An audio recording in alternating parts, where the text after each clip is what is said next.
توجہ ہے؟ جن کو بات کی سمجھ آ رہی ہو کہیں سبحان اللہ۔ پٹھان کتنے بیٹھے ہیں جی؟ 4 پٹھان۔ آپ کو ہمارا سمجھ آ رہا ہے تو پھر شور پہ سبحان اللہ کہہ رہا ہے، سمجھ تو آنا چاہیے نا۔ سبحان اللہ۔ وَيَعْبُدُونَ مِن دُونِ اللَّهِ، اور وہ اللہ کے علاوہ ایسی ہستیوں کی عبادت کرتے ہیں۔ کون سی ہستیوں کی؟ جن کے بارے میں ان کا نظریہ ہے کہ یہ نفع اور نقصان دیتے ہیں، حالانکہ اللہ کا قرآن فرماتا ہے جو ان کو نفع بھی نہیں دے سکتے اور نقصان بھی نہیں دے سکتے۔ يَعْبُدُونَ مِن دُونِ اللَّهِ مَا لَا يَضُرُّهُمْ وَلَا يَنفَعُهُمْ وَيَقُولُونَ هَؤُلَاءِ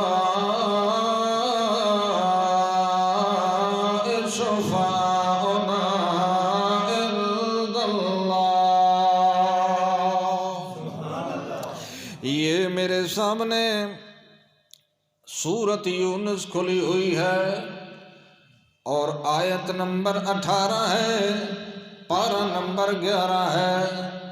اللہ نے فرمایا مجھے چھوڑ کے دوسروں کی پکارے کرنے والے، جب ان سے پوچھا جاتا ہے کہ اوروں کی پوجا، اوروں کی پکارے کیوں کرتے ہو، حالانکہ تمہارا بھی ایمان ہے کہ مالک کون ہے، تو یہ کہتے ہیں ہؤلاء شفعاؤنا عند اللہ، یہ تو اللہ کے ہاں ہمارے سفارشی ہیں۔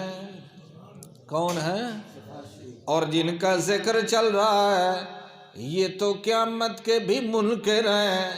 عقیدہ شفاعت تو اہل سنت کا بھی ہے، مگر جن کا تذکرہ چل رہا ہے وہ تو قیامت کے بھی منکر ہیں۔ اب تمام مفسرین نے لکھا سفارش کرتے ہیں فی الرزق، رزق کے معاملے میں، فی الاولاد، اولاد کے معاملے میں۔ ہم ان کو کہتے ہیں، یہ اللہ کو کہتے ہیں، ہم ان کی درگاہوں پہ حاضریاں دیتے ہیں، یہ ہماری دعائیں اللہ کے دربار میں پہنچا دیتے ہیں۔